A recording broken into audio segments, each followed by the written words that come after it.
We're going to talk about a very powerful influence in today's music, and has been an influence for a long, long time.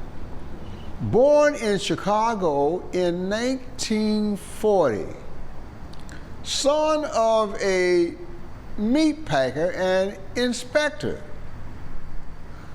Herbie Hancock started studying classical piano at age 7 and made remarkable progress. By age 11, he was the featured soloist on the Mozart Concerto in D major with the Chicago Symphony Orchestra. Oh yeah, this is at 11 years of age. Pratt was the only African American on the whole stage at 11, but he was doing his thing, playing Mozart too, baby. He hadn't even thought about jazz or pop, but he had this interest, you see, and he had this ear, and he had this inquisitive nature. So he started just listening to pop music and stuff he could hear. You know, there was gospel in the house and pop in the house, and in Chicago you got some blues in the house and this and that. And there was a group called the Hi-Los that he particularly enjoyed. And he loved listening to their recordings and trying to pick out all of their harmonies. This helped him with his ear training, and also helped him, along with his classical music background, in dealing with close harmonies and dissonance and consonants and everything else. He didn't start thinking about jazz until he was in high school. But by the time he's in college, people are starting to notice that this guy here can play. He had all that classical training, which was pivotal in jazz because it became the platform for most jazz pianists from his time till today. His great influences early on were Oscar Peterson and, of course, Bill Evans. You can hear that in his playing. Both of them, as a matter of fact, almost equally. But then there's also Herbie in there, and that comes from all the influences he had as a kid. He was discovered by Donald Byrd very early. Donald Byrd in that same area, Chicago, Detroit, etc. And he's doing gigs with Donald Byrd and doing recordings and all that kind of thing. And he's picking up gigs here and there. And he decides to go to, I think, Manhattan School of Music, New York University. In New York, he ends up in the city to study. And he gets a record contract, and his first recording is called "Taking Off." Yeah, he was taking off all right. Yeah, like a 747, baby. He's taking off. His first album had that tune "Watermelon Man" on it, and you know Mongo Samaria used that tune and made a big splash with it, big hit. Matter of fact, it made Mongo a rich man, and Herbie too, because after all, he had the copyrights. It was his tune. Yeah, Herbie was also a good businessman. He was also a very inquisitive mind, as I said, and he always had an interest in science. And so his degrees were in music and science and engineering, electronical engineering. That would serve him later, but not quite yet.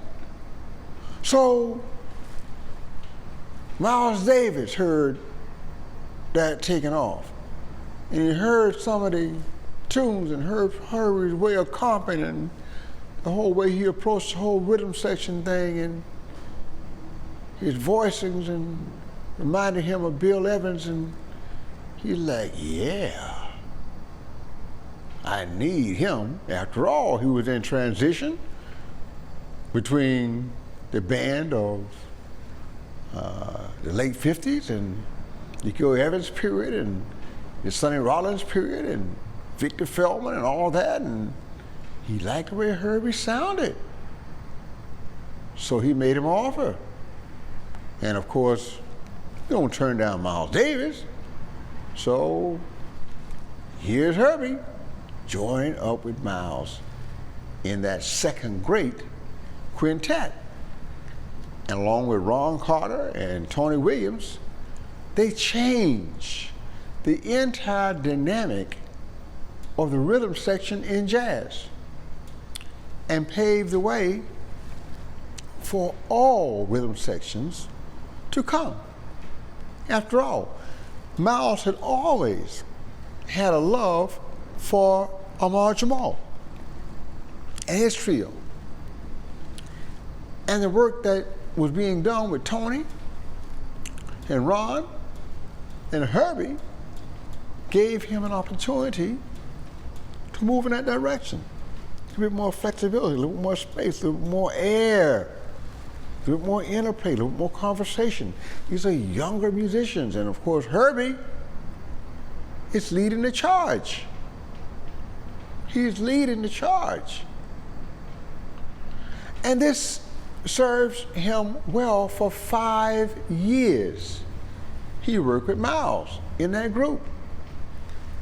Now Herbie, it's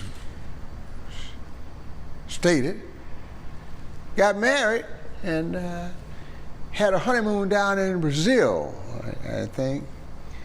And evidently there was a whole lot of honey and a whole lot of moon because he stayed too long. And when he got back, Miles had fired him. Oops. I think Miles was looking to do something different, and maybe he saw they were trying to cut Herbie loose so Herbie could go do his own thing anyway. Because the truth is, even after Miles fired Herbie, he still used him for several years on some of his most pivotal albums, In a Silent Way, the Jack Johnson, On a Corner. I have all of those. And I'm sure my kids used to listen to them all the time. He had all those albums, and Herbie even did gigs with him. So Miles fired him from his band, but he did not fire him from his life or his music because he knew Herbie had a voice and he had something to say. But yes, Herbie needed his own group to go do the things he's doing. Now, he was always a great composer as well. And he had done some movie scores. He did lots of commercials, by the way, for cigarettes, for you name it, man. Herbie was on top of it. He was making money writing for whatever you want. You want commercials? Fine. You want a jingle? Fine. You want a movie? Fine. You want TV? Fine. You want cartoon music? Fine. He even hooked up with Bill Cosby and did the whole Fat Albert series. Wrote the theme song for Bill Cosby's Fat Albert series. And produced one of the most successful albums of that time. It was kind of like a funk R&B kind of a groove, which was going to set Herbie up for what was next.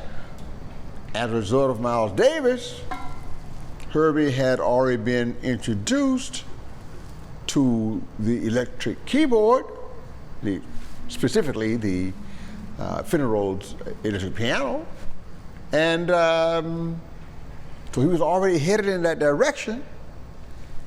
And when he put together his next group, M1DG, with Buster Williams and Julian Priester and Benny Maupin and Eddie Henderson and those cats, he eventually expanded it from a sextet to a septet in order to add a synthesizer player and a person who could also program synthesizers, so that Herbie could be tutored in the manner of creating the sounds he might want to hear on synthesizers, because Herbie was then starting to move into the area that would dominate his career from the 70s on.